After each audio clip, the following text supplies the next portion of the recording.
Looks like we're live. Welcome everybody and shalom.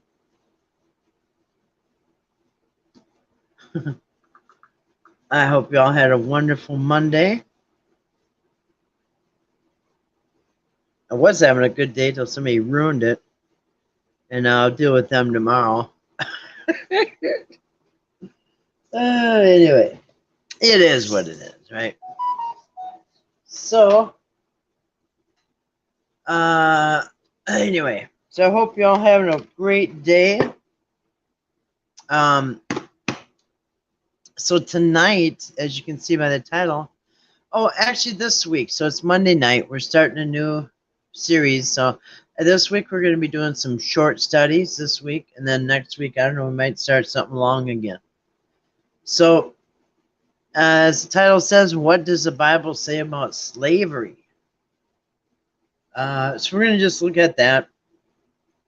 I'll give you my thoughts on the Bible and slavery as we go through scripture. And what does that say? So anyway, that's the plan, Stan, for tonight. One night short study on slavery. Oh, actually, I wanted to put in the title in human trafficking, because human trafficking is really what's going on here. I'm not sure I can put that on YouTube title. I don't know. They're weird about stuff. Rules keep changing. So anyway, after that, Jeffrey Eggstein, as they call him, he is like, now if you talk about anything, you get like in trouble. I don't know. Anyway, so we're gonna see what the Bible says about slavery, and I had an epiphany that almost knocked me over about an hour ago. I think it was about an hour ago. Well, something hit me this morning, and then just about an hour ago, something hit me and it almost knocked me over. I had an epiphany. Something just blew my mind a little bit ago. So I'm going to go over that about this whole slavery thing, okay? Well, hey, ladies. Good to see Grace and Dee come in. You must have drove in together, huh? Good carpooling. That's a good thing. Saves on gas and saves the planet from energy meltdown or whatever they're saying. Anyway, good to see you, ladies. I hope you both had a wonderful day. We're just going to look at what the Bible says about slavery. I'm going to tell you a huge epiphany that almost knocked me over today. This evening, actually. So, thank you, ladies, for the thumbs up. I appreciate that. And so that's it. That's what we're going to do tonight. Oh, my goodness. Okay, so yes, that's the plan, Stan.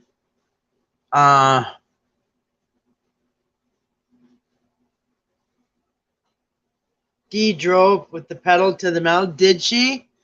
I'm guessing you guys probably stopped off at Whataburger, didn't you? Or Whataburger, whatever it is. Yeah. Well, as long as you picked up some Whataburger on the way, who's counting, right? So anyway, welcome. So yeah, we're just gonna take a shocking look at the Bible. To me, it's shocking. Well, I mean, the shock wore off, but you know what I'm saying. I still have never had a Whataburger. I used to think it was Waterburger, like the meat had water in it. But it's what a burger, like, oh my, what a burger. But I thought it was Waterburger. Like, we have Culver's and those are butter burgers. And I always thought they were filled with butter. But they're not. I'm not sure why they're called butter burgers. But anyway, maybe the bun. I don't know. I would love a Whataburger too, because I've heard very wonderful things about them. But I've never had one. You know what else? Get this. I've never had a Chick-fil-A. And I have been protesting outside of a Chick-fil-A for a long time. 10 hours on, wait, it was 5 hours on Monday and 5 hours on Friday. So I actually was outside Chick-fil-A protesting for a total of 10 hours and still haven't had one. They buttered the bun. Okay, I think I figured that out finally. To me, it seemed kind of gross that they would put butter inside the hamburger. I mean, I just found it like an unnecessary amount of calories and fat. But I just didn't know why they would do that. Why would you put butter inside of a hamburger? It kind of seemed gross. Kind of turned me off from the place for years. But actually, once I went there, oh man. And you know what? They used to have, I don't know if they still do, but they had a thing called a snack pack. When I was working out in North Oaks, it was a very upscale place, and they have a lot of high-end places around there to eat. But I needed something cheap on a budget, so I'd go to Culver's and get a snack pack. It was a burger, fries, and a small drink. Small fries, small drink, and it was more than I could eat. Butter and somewhat fry the bun toast. The inside of the bun, yeah. I like that. Dave used to get, we've been going there for years, but Dave used to get caramelized onions every time. Whenever we went to Culver's, he'd order at Culver's. It is really good. Culver's is good. And you know what? I didn't know what frozen custard was until I had them. And then they have a pup cup too. So if you have when Spencer was in the car, they'd give him ice cream. But he never wanted to eat it till we got home, though. Spencer never wanted to eat in the car. You know, none of my dogs want to eat in the car. They're just too excited, I think. But anyway, Pup Cup. Shout out to Culver's. They are good. But yeah, the snack pack used to only be like $2.95 or something, like $3 you could get full. Anyway, I don't know. It's been a long time since I've been there, maybe 5 years since I moved up here.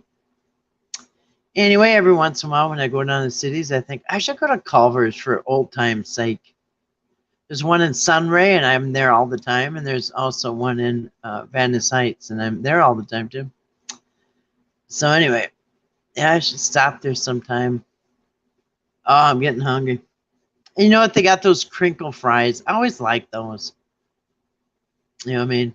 Dip them in ketchup. They're just like, they're made for dipping, man. I love those crinkle fries. You know what? White Castle has them too. I like crinkle fries. Anyway, I'm getting hungry now. All right. So, where are we at? 8 minutes. Okay. So yeah, we're gonna talk about slavery. Where are we? And I used to think different of it in the Bible, but now I realize exactly what's going on here. So we're going to talk about that, slavery in the Bible. I used to think it was something else, but it isn't. So anyway. So, basically, human trafficking is what it is. I need to get a book so I can jack this up here. Is that any better? Maybe. Not really. It's all right, I guess. Is that working? All right. Here's another one. Oh, get this. Get this. So today, I went in. I had to go get. I made another batch of raspberry jam. I went out raspberry picking this morning. So anyway, I made another batch of raspberry jam. And but I had to run into town to get more jars because I've really made a lot. And anyway, I thought, you know what, I'm gonna stop by that little thrift store. Because Wednesday is gonna be 90% off, but I think I'm gonna be protesting Wednesday. I'm not sure. But anyway. But I thought, I'm gonna stop in there just to see what they got going. So I stop in there. And I really don't see anything that really is worth rushing back there for Wednesday anyway. And I thought, oh, but I do see a tablecloth I think I want. So I take the tablecloth and stretch it out, and it looks good and everything. And I see a different one that's even longer. I need a long tablecloth because I got a long table. So I find one that's really long, and I'm thinking, yeah. I kind of like pull it off the hanger, unfold it, see how big it is. I thought, oh, this is perfect. And I looked, I didn't see any stains or nothing on it, you know what I mean? Because it's white and it's lace, right? White lace tablecloth. I thought, yeah, that looks pretty good. $5 though, that's kind of steep for that, you know what I mean? Anyway, but I thought I'll take it. I'll pay $5. Oh, it's a family pathway, so the money goes for all the money goes to the community for women and children and whatever, homeless people. So it's kind of a good cause. So I mean, it is a good cause. So anyway, I thought, heck, I'll buy it for $5. So I buy it, get home, put it on the table, and guess what? It's long, it's beautiful, but guess what? Right down the center is it's the Last Supper. This tablecloth is made out of lace, and it is got a picture out of lace of the Last Supper. So everybody, all the characters are on it. I could not believe it. I don't want that. I do not want that. I didn't know it until I laid it on the table. Anyway, so I'm just going to use it for my garage sale tablecloth, I guess. I never have too many of those. I'm hungry too. Still can't eat anything though. I mentioned how a raw carrot sounds good, and my silly brother made me a carrot smoothie. Didn't have the heart to tell him I don't like it very much. Oh, yeah. It is hard. You know what I tried? They might allow you to do an exchange. No, they don't. Nope. It says watch. It says inspect your items carefully. No returns unless it's electronics. Electronics the only thing that they return. So, no, I had to bite that one. I couldn't believe it though. I laid it out, and it's the Last Supper on the. I mean, if I was a Catholic or something, or whatever, I think it would look cool. But yeah, I don't need the Last Supper stretched out on my 10-foot table. Yeah. Anyway, now I'll bite that. And like I said, all the money goes to battered women, to homeless shelters, food shelf. It's all local.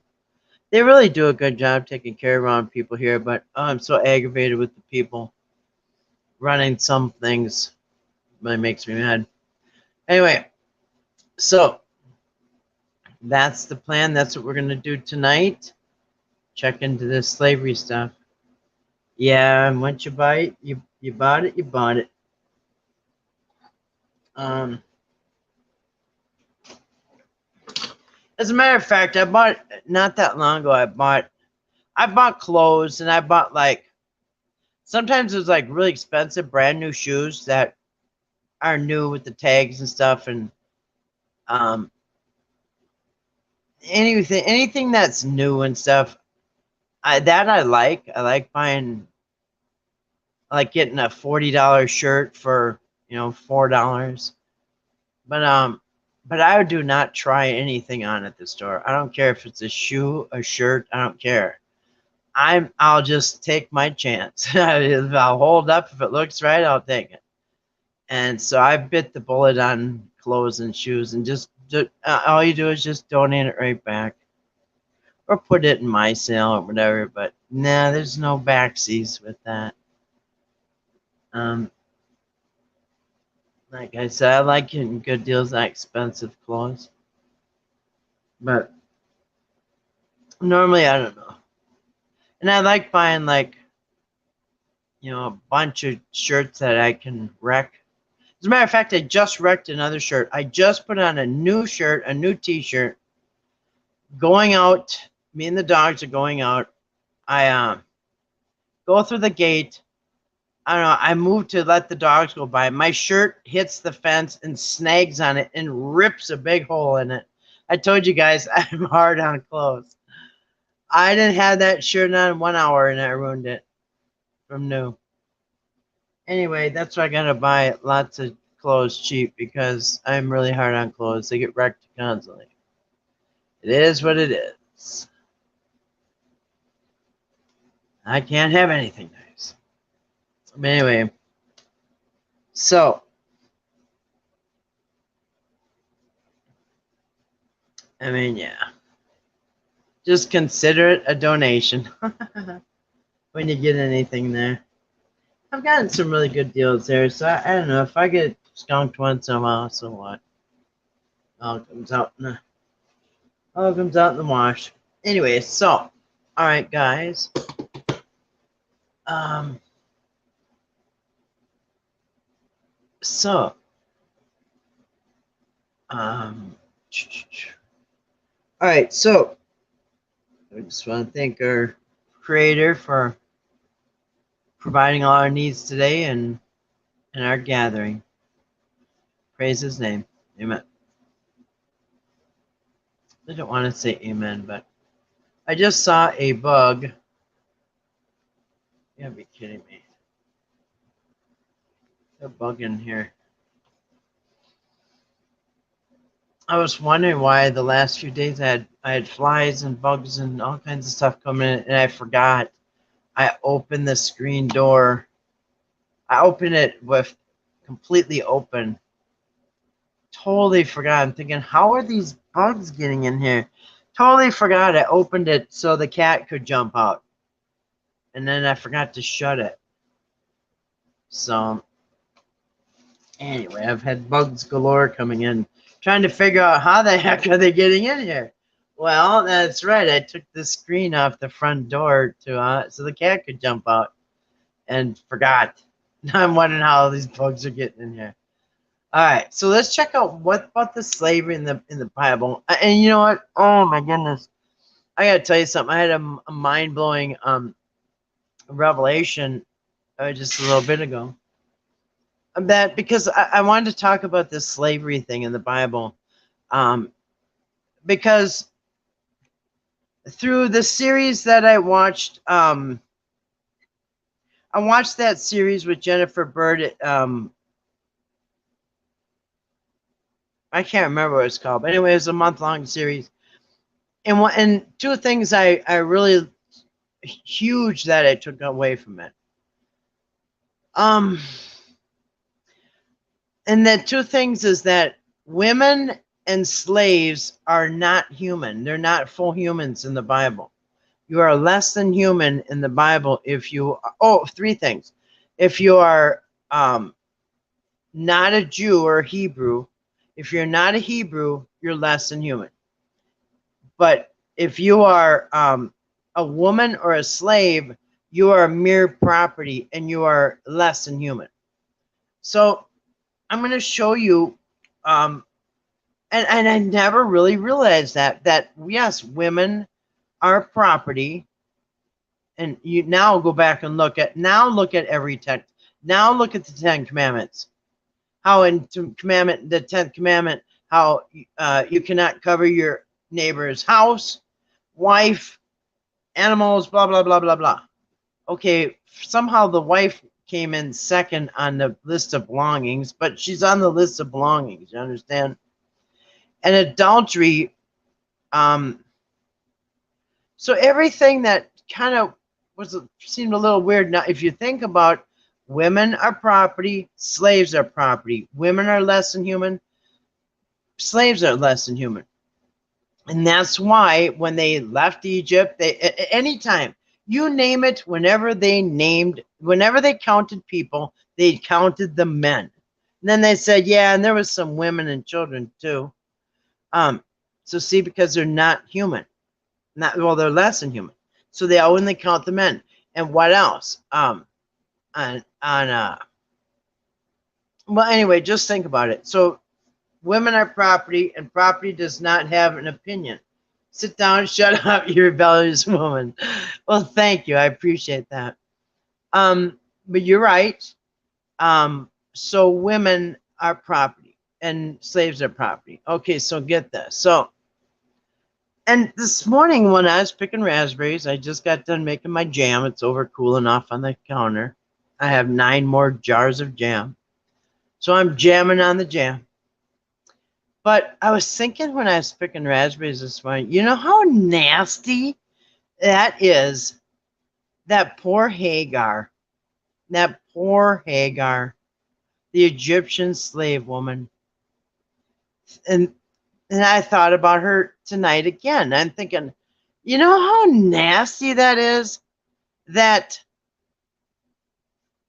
a young Egyptian woman is basically sold or kidnapped or something, but taken into slavery by Abraham, an old Hebrew man. Okay, so this young woman who's an Egyptian does not speak the language. Oh, this old man who's almost 100 takes her as a slave with his wife. Neither one of them speak the language. She's taken captivity by foreigners, old ones.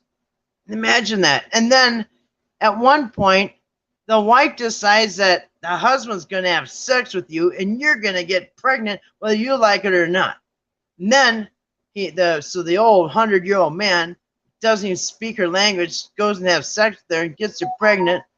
Then they have the baby, Ishmael, and then they have their own kid, and now your kid that you're forced to have, all of a sudden they don't like your kid because they got their own now, and your kid doesn't even matter. And as a matter of fact, think about this.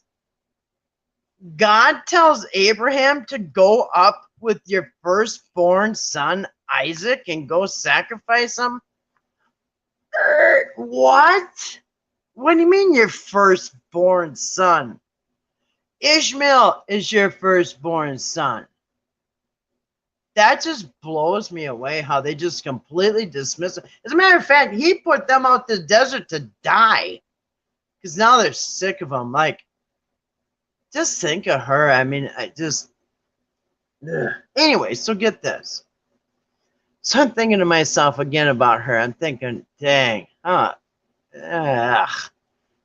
she had to be with that old man. Anyway, they don't even speak the language. They're from another country. Somehow they kidnapped you and brought you back to their country. Just think about that.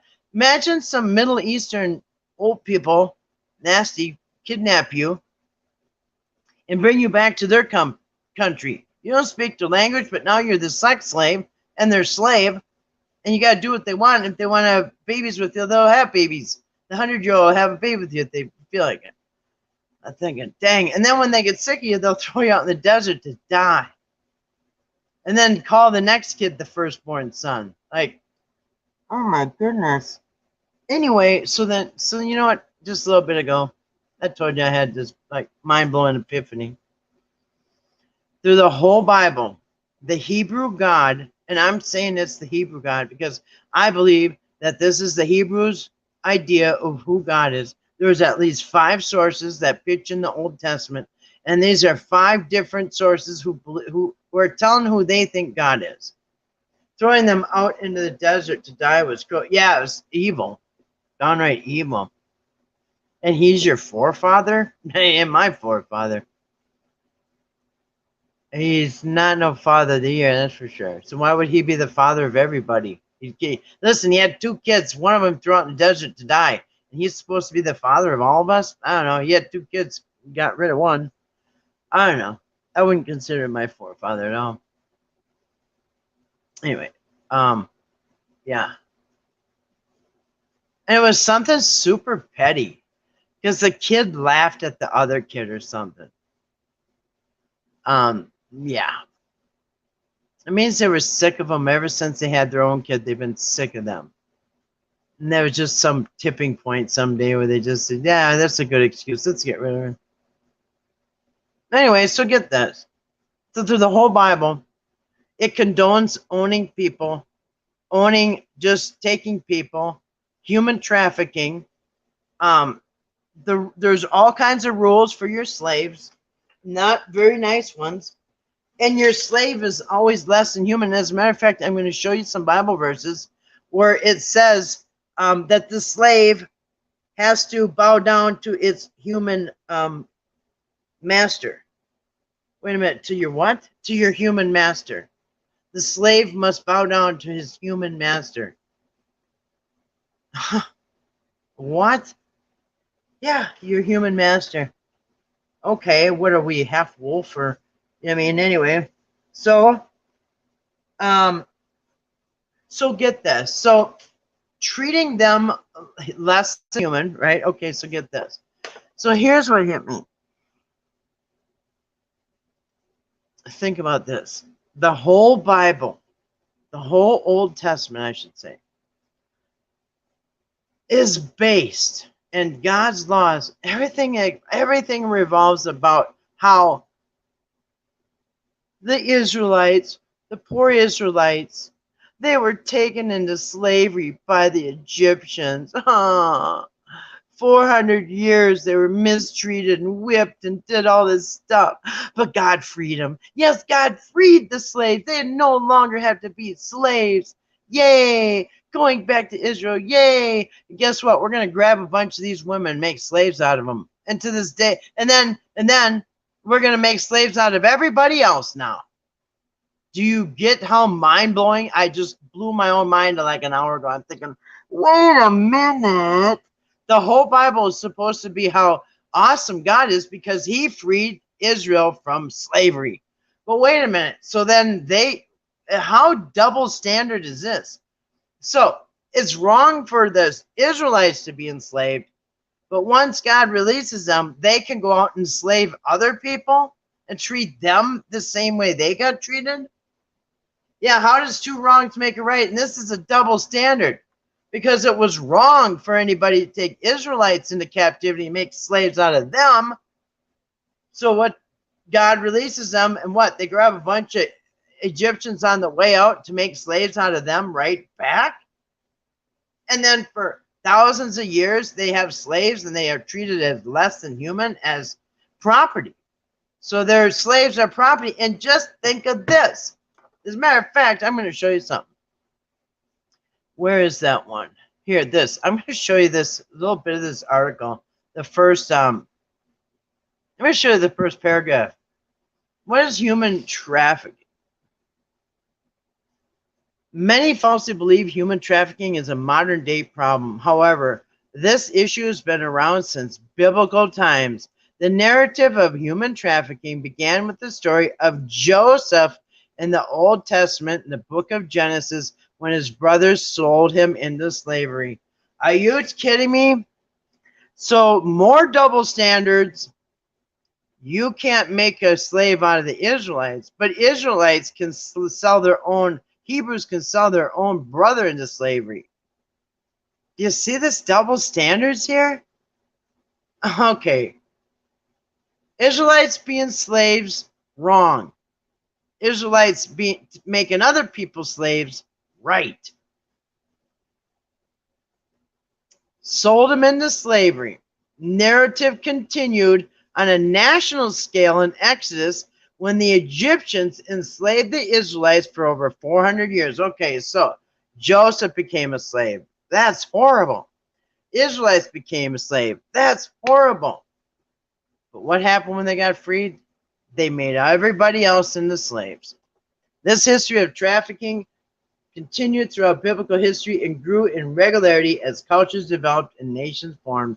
Expansion of the world's population allowed the trafficking of people to impact every country on this planet negatively. Slavery, which irreparably marred American history and enslaved the oppressed entire ethnicity based on skin color, helped propel trafficking into the global stage. And what did they do? They did the same thing. Israelites made human trafficked and made slaves out of what? Anybody who wasn't a Hebrew or an Israelite.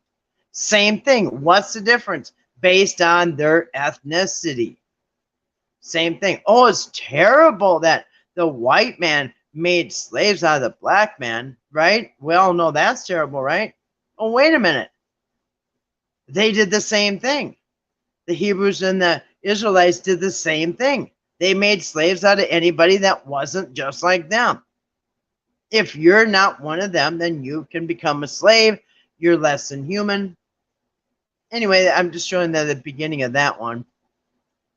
Yeah, so how is it slavery is so wrong when it comes to the Israelites, but everybody else can be slaves to the Israelites?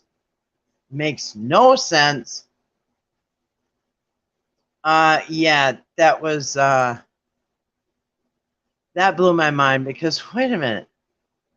You have no problem making slaves out of everybody. In fact, you've got lots and lots of rules, Old Testament and New Testament. Paul's got a lot to say about putting them slaves in their place. So no problem in the Old and the New Testament making slaves out of everybody, but God forbid anybody makes a slave out of them, right? And it's just wrong. But it's fine. So I'm gonna look at a few things real quick. I got kind of a lot of things to go over, so I'm going to do it kind of quickly. So, Bible verses about slavery and human trafficking, which is all for it, unless you're an Israelite, you know what I mean? So, just remember, women and slaves are not full humans. They are property. They're like human-like, but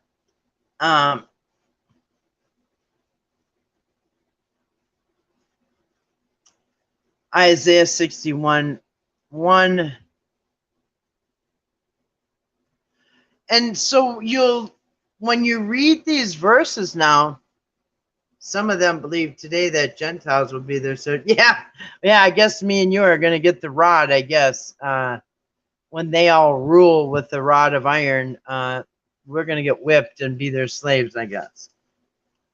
Well, you can count me out of that, because I'm not doing it. So they can, fantasize all they want. That's just somebody, a narcissist. That is a narcissist who thinks in heaven everybody's going to bow down to them like they're God. As a sick person. Yeah, I know who you're talking about, 2D. That's what he said, exactly. Spirit of the Lord God is upon me, because the Lord has anointed me to bring good news to the poor. He sent me to bind up the brokenhearted, to proclaim liberty to the captives. So all through the Bible, when they say captives and liberty to the captives, they're talking about slaves and the opening of the prison to those who are bound. And then Luke copies it. The Spirit of the Lord is upon me. Wow, he's very close, because he's anointed me to proclaim liberty. So look, that's interesting. That's interesting how they twisted that. Good news to the poor. He sent me to proclaim liberty to the captives and recovering sight to the blind. So anyway, captives are people who are yeah, you too. Yeah, you're counting out. Captives are, slaves. And why? Because, I don't know, maybe they're walking to the store one day and somebody grabs them, and now you're in another country being a sex slave. And that's what they are. What do you think a concubine is? It's a sex slave, really. And these women slaves, what do you think they're slaves for? Not for hauling firewood. John 10:10. The thief comes only to steal, kill, destroy. Not sure why that one's in there. Who the heck is that? Nita Bells. She must have a trafficking story.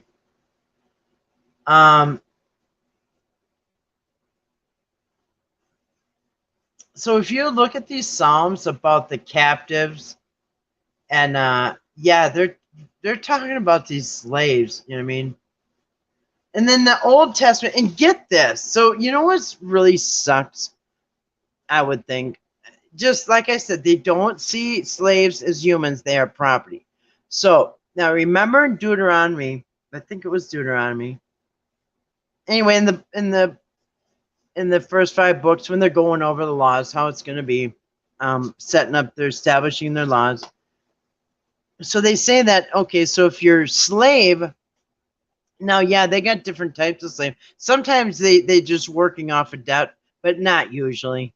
Not usually. Sometimes they work off of debt. When they work off of debt, we'll go into that in a minute too.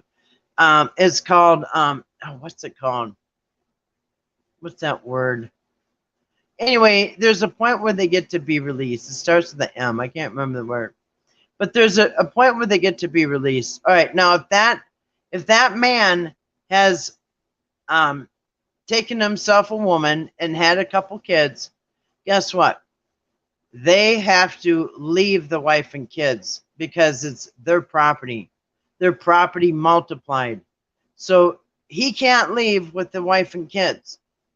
So if he wants the wife and kids, he has to stay there and work for free. And I used to think of it like, oh, he likes the master, he's working for free. No, he likes his wife and kids. He doesn't want to leave them. It's called, here it is, manumission. Manumission is when the slave gets released. So there is so if you're like working off of debt, then yeah, you get manumission. That's when you get released, usually at 7 years or whatever. But yeah, in those 7 years, you met a lady slave and you had a kid or two. No, you can't take those with you. Those are his property because your property, she's property. And when the two properties have more property, that's more property for him. It's like you guys built a picnic table for him or something. You're not taking it with them. If you make children, those are just more of his property. So, I mean, it's such a double standard how people will, like so quickly see how horrible it was when black people were enslaved, but totally cheer on the Old Testament and all these, cheer on 100-year-old Israelite, Abraham, forcing the young Egyptian woman slave that they took into having sex and having a baby. That is disgusting. But hey, but if that happened now, if there was like a guy in the National Enquirer, and there always is, a guy in the National Enquirer takes some young girl and puts her in a, in a shack in her backyard and uses her for a sex slave for 20 years or 30 years, and that guy gets caught, he's the worst human being ever. He's on everything. But Abraham doesn't. It's just totally cool. He's our forefather. Like, wait a minute. I remember that story where the guy had kept those girls in the backyard in the shed, and then she had a baby. It was not Pamela Smart. It was, I can't remember her name. Some girl. Remember that? Well, that's the same thing Abraham did. And he gets hailed as a hero? Okay. Bizarro world. I want out. All right.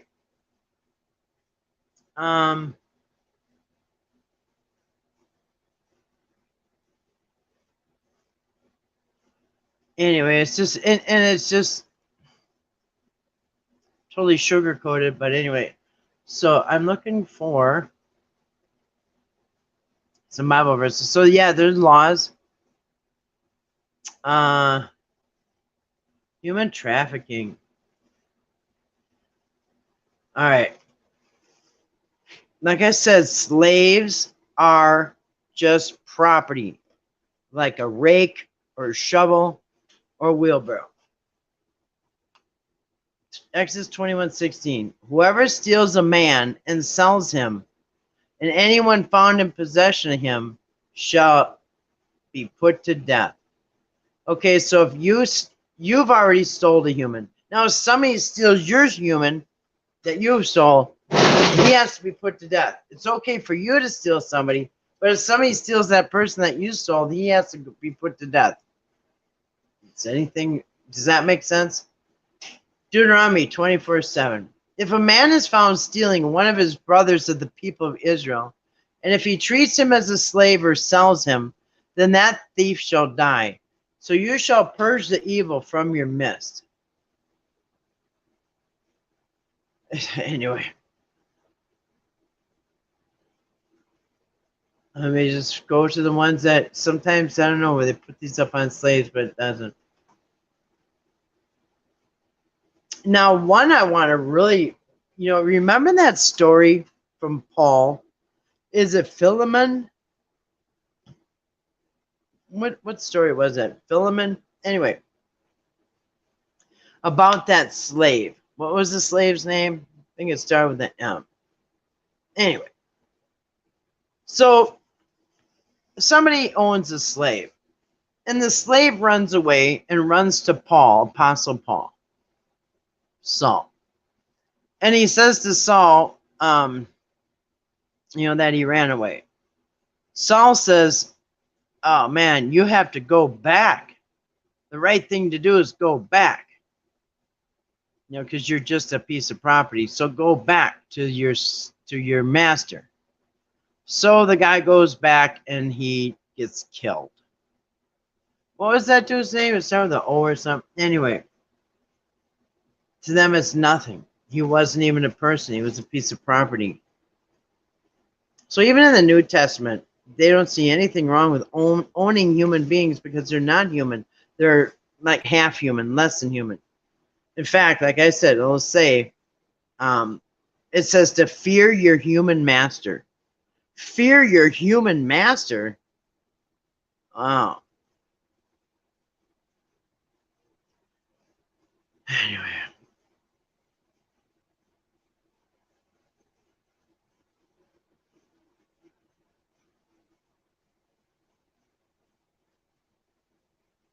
Oh my goodness. All right. Now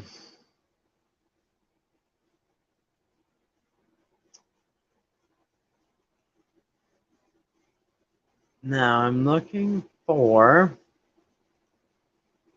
a certain page here. There's pictures.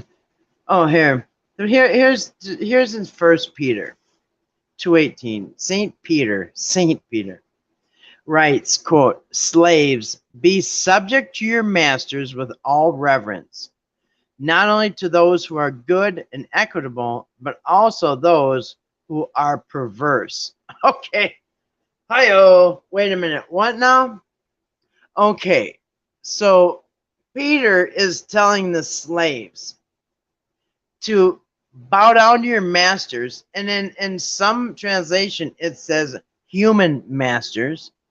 So bow down to your masters. And they also, some, instead of saying all reverence, they'll say bow down to your masters, your human masters, with fear. Not only to those who are good, okay, and equitable, but also who? The ones who are perverse. So you're supposed to bow down to your pervert master? Goodness. Then in 1 Timothy 1:10, Paul condemns enslavers with the sexual immoral abusers of themselves with mankind, liars, perjurers, or whatever else. But at the same breath, he told that slave to go back, and he ended up dead. Thanks, Paul. Don't run to Paul when you're in trouble. End up dead. I am looking for. Yeah. So get this. So all the shame of the Egyptians treating those Hebrews so horrible, making slaves out of them and whipping them. How terrible those Egyptians, making them work and treating them like property, like they're not even human. So God releases them and they go out and do that to everybody else that's not them. How does this make any sense? So now in a real world, I think a real God, to me, in this story, if God released the Israelites out of slavery, then these Israelites would now understand that all humans are 100% human. They're not to be whipped. They're not to be slaved. They're not to be taught as property, right? Thought of as property. So from now on, the Egyptians forever will never enslave anybody because they know how it feels, right? Nope. Opposite. As soon as they got out, they actually took them Egyptian women, few with them. Abraham did anyway. So how does this make any sense? They go from being a slave to being released and enslaving everybody else that's not you. It just makes no sense. It makes no sense. I'm going to, there's that bug. Laws about slaves. Let's just look at this. Exodus 21. I'm going to read this. Quote, now these are the rules that you shall set before them. When you buy a Hebrew slave, now they're talking about slaving each other. Think of this. This is human trafficking. If you buy a human being, you're trafficking. So if you buy a Hebrew slave, he shall serve 6 years, and in the 7th he shall go free for nothing. If he comes in single, he shall go out single. If he comes in married, then his wife shall go out with him. If a master gives him a wife, and she bears him sons or daughters, the wife and the children shall be her master's. He shall go out alone. So you have to leave your wife and kids behind. But the slave plainly says, I love my master, my wife, my children. I will not go out free. Then this master shall bring him to God. They shall bring him to the door of the doorpost, and the master shall bore his ear through with an awl, and he shall be a slave forever.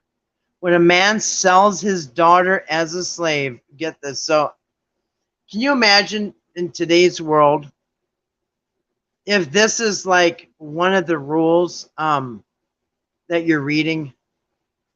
Okay, dads out there, fathers, dads, when you sell your daughter as a slave, okay, she shall not go out as the male slaves do. Okay. Can you imagine telling this to some father, some daddy out there that's having a little girl? Oh, yeah. When your daughter gets old enough and you sell her as a slave, and like I said, they don't sell women, young girls, to, lay brick and, haul firewood, like I said. This for sex. When a man sells his daughter as a slave, she shall not go out as the male slaves do. If she does not please her master, who has designated her for himself, then he shall let her be redeemed. He shall have no right to sell her to foreign people. All right, so just think about this. So you sell the daughter. So once you sell the daughter,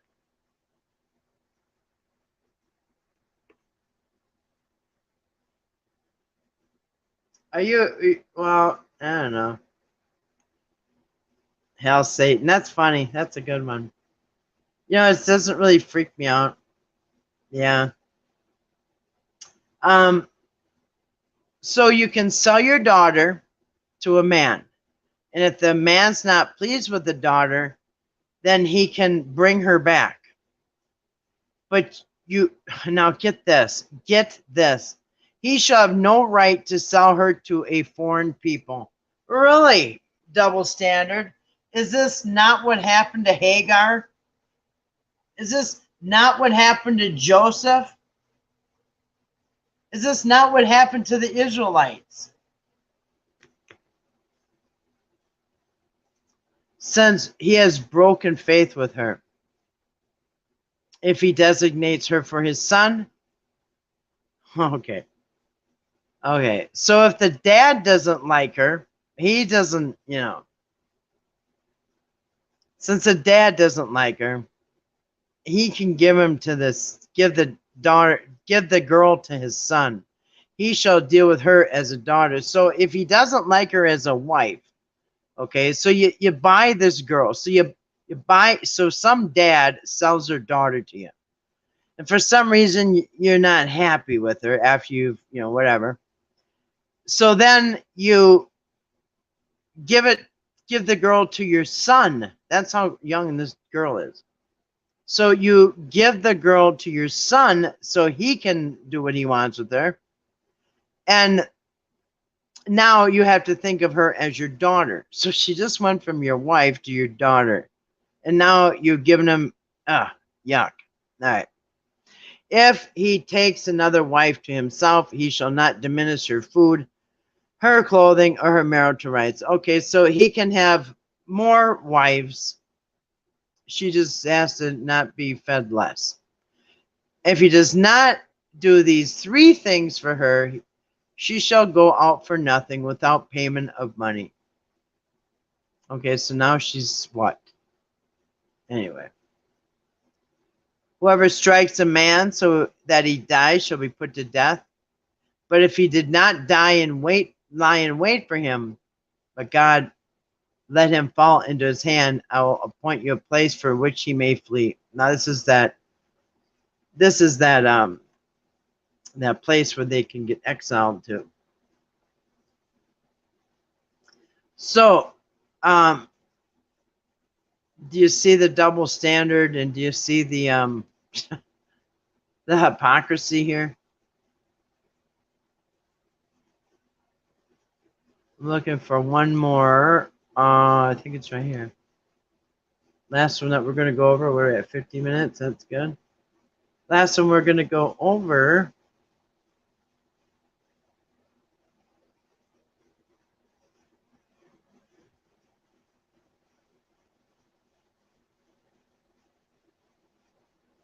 All right. So I'm going to scan over this one right here. This last page here. So if you look on Wikipedia and type in the Bible and slavery, it's going to come up with some articles, lots of articles. It's common in the Bible. Many of the patriarchs portrayed in the Bible were from the upper echelons of society. They owned slaves, enslaved those in debt to them, and bought their fellow citizens' daughters as concubines. And what's a concubine? It's a interpersonal and sexual relationship between a man and woman in which the couple does not want or cannot enter into full marriage. Concubine and marriage are often regarded as similar but mutually exclusive. So you're basically a sex slave. Masters were men. It's not evident that women were able to own slaves until the 400s BC. Now, there's one thing on here I want to point out. All right.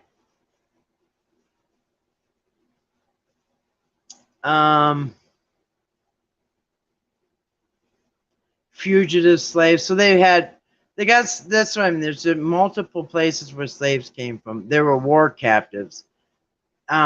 How many? So you remember in the stories in the Bible, in the Old Testament, where they're told to kill every man and boy, but take all the women and girls. You know what I mean? A large scale. In fact, the taking of female captives is encouraged by Moses in Numbers 31. After being instructed by Yahweh to take vengeance upon the Midianites, Moses tells the Israelites to kill the male children and the non-virgin females, but take the young virgins for themselves. Just think of that. Hey, Patrick, how you doing? Good to see you tonight. Hope you had a wonderful day. So just think about this. According to Moses, God tells them to kill all the men, all the boys that are children, and the girls, except for the virgin girls, the very young virgin girls. Wow. And take them all for yourself.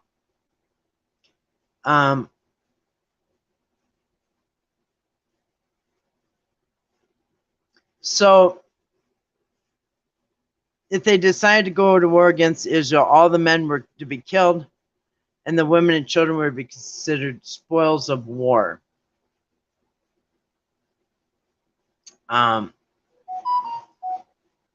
So M.I. Ray of the Graduate Institute of Religious Studies at Boston University argues that the passage is an endorsement of not only sexual slavery, but genocidal rape, as the capture of these women is justified on the grounds of not being Hebrew. So any women who's not Hebrew, you take them and you rape them. That's genocidal rape. Anyone who's not a Hebrew, you take them into captivity, you slave them and traffic them, and make sex slaves out of them. Ray further argues that these women were not viewed as equals to Hebrew women, but rather as war trophies, and thus their captors had no qualms in engaging in sexual violence. However, the biblical command never specifies that the war in question is against non-Hebrews, but rather against generic enemies. So anybody who, and we know that in the Hebrew Bible, anyone who's not a Hebrew Israelite is an enemy. And you're not human, and you can be killed, and that you can be raped, and anything else, taken into slavery. A term used reference to Israelite as well as foreigners. Several wars between Israelite armies are recorded in the Bible. You have fugitive slaves. I guess people being born into it. Debt slavery. Sexual and conjugal slavery. Now, this is pretty much what you got going on. Most of these stories wide out in the open. And like I said, these people would be on the front page. These people would be like Epstein. I mean, if it was today, nobody would tolerate this. Sexual slavery, being sold to be a wife, was common in the ancient world. Throughout the Old Testament, the taking of multiple wives is recorded many times. The Israelite father could sell his unmarried daughters into servitude with the expectation or understanding that the master or his son could eventually marry her. Yuck. It is understood by Jewish Christian commentators that this is referred to the sale of a daughter who, quote, is not arrived to the age of 12 years and a day, and this though poverty. So at 12 years old, one day after 12 years old, they can be sold as sex slaves, these girls. Anyway, just on and on and on. Permanent enslavement, slave trade, working conditions, it's horrible. Less than human. In fact, like I said, and that, like I said, that manumission, this is where sometimes they get let go for either they've served their thing, their whatever, their time, their debt. Now, here's what I think is interesting, is where Paul sends that slave.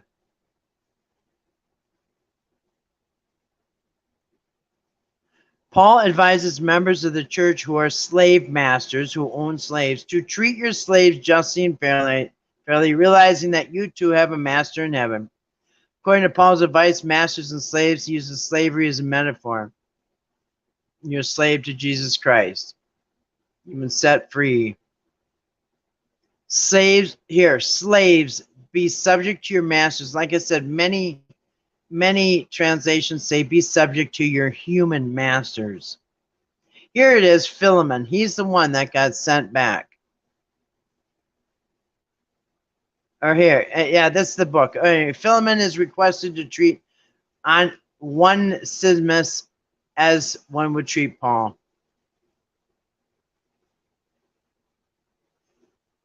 Anyway, like I said, and the New Testament has no problem with slaves enslaving humans and as property. Now that's all good and dandy if you're not the slave, but if just put yourself in their shoes, you know, put yourself on the receiving end of this, you know. Anyway.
I think I'm back. Am I back?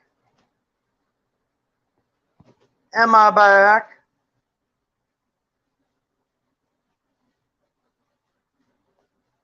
Anyway, good to see ya. Did I accidentally... Where did D go? Did I accidentally block D? Wait a second. Okay. All right, I am back. Okay. Well, that's good. Well, I'm going to wrap that up right there. And...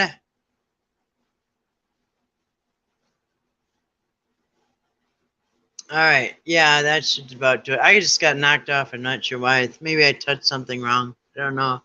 Anyway, good to see you coming in and saying hi, Patrick. It was nice to see you. And Grace and Dee, ladies, it was nice to see you too. I'm going to say good night and shalom to everybody and all that kind of stuff. And that's it. Anything anybody want to say before I sign off and say goodbye? Otherwise, I'll say good night. Unless anybody has anything else to say. So, yeah. Slavery in the Old Testament and the New Testament is a double standard because the whole sad deal about the Israelites. Well, you're welcome, Dee. Yeah, I think her comments disappeared for a minute, but I think, are they back? That's weird. I was hoping I didn't accidentally. No, she's still there. All right, that was weird. Her comments disappeared for a second. Anyway, well, thank you. I hope y'all maybe might think about the slavery in the Bible a little bit different. Anyway, thank you too, Grace. Thank you, Dee. Thank you, Patrick. Thank you guys for coming in. Anybody else who came in, thanks for coming in. 4 people gave me a thumbs up. I thank each and every one of you for the thumbs up. I appreciate that. And anyway, I hope you all have a awesome rest of the evening. And I hope everyone has a wonderful Tuesday tomorrow. And I hope to see you tomorrow night. Old comment did not come back, but we still have it. Yeah. No, I see the comments came back. Yeah, her comments came back. That was really weird. That was weird. I don't know what happened. Anyway, they came back. All right. All right. Well, love you guys. Have a good rest of the evening. All right. Good night, guys. Love you all. Thanks for coming in. And good night.